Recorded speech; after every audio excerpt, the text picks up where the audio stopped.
All right, so here we go with week 7 overview, quick snapshot of the workout I did this week. Now, the last 2 weeks prior to this, between week 6 and this actual week 7, I drawed back my training. One of my shoulders was starting to bother me, so I don't push it. Generally, what I'll do is end up backing off my work. So I'll go to higher reps and lower weight for the bench to give the shoulder a rest. And that way I'm not forcing the issue because what I find is generally that just aggravates it if you just keep pushing it. So it's better to play it smart for the long game. And for week 7, I made quite a few exercise changes from the previous weeks that I was doing. For day 1, it was seated front press, slingshot bench press. That's all changed. Now, day 2 and day 4, I've changed them to both doing the belt squat, no deadlift for this week. And 2 weeks prior to this, I cut out deadlifting also to give my lower back a break. I have a safety squat bar now, so I've incorporated that into my training.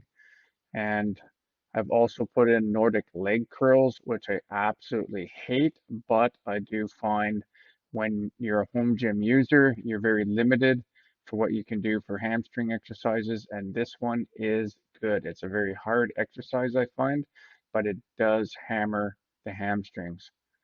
Day 1 shoulders, I've changed up to the military front press using a thumbless grip.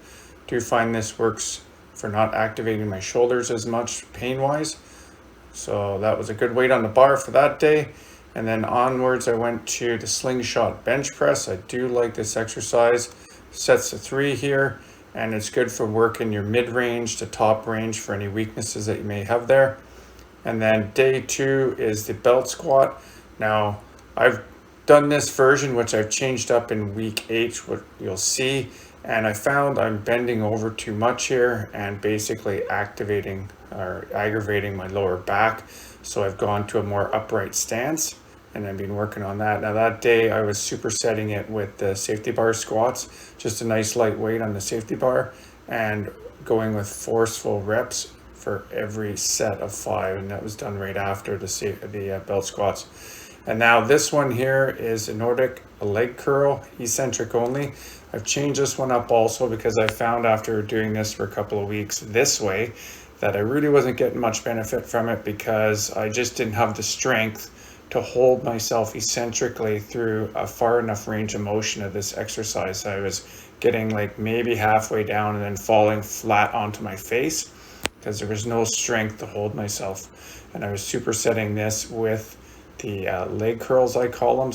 And I've sped this up obviously, just so we're not getting bored to death here. But this was supersetted with the Nordic leg curls, and I always like this exercise, although I find with the home version that I have here, the wooden structure that I use, it doesn't quite get the hamstrings as much as I'd like. And then onwards here we go to this is day 3, and I switched to one board press. Now one board press does any pressing movements I find like that to a board are hard to do because it's hard to gauge where it's coming down on your chest. And here we're moving to day 4, and again I'm still doing that type of belt squat and supersetting it with the safety bar squat. And as you can see, it's fast ballistic movement with the safety bar squat.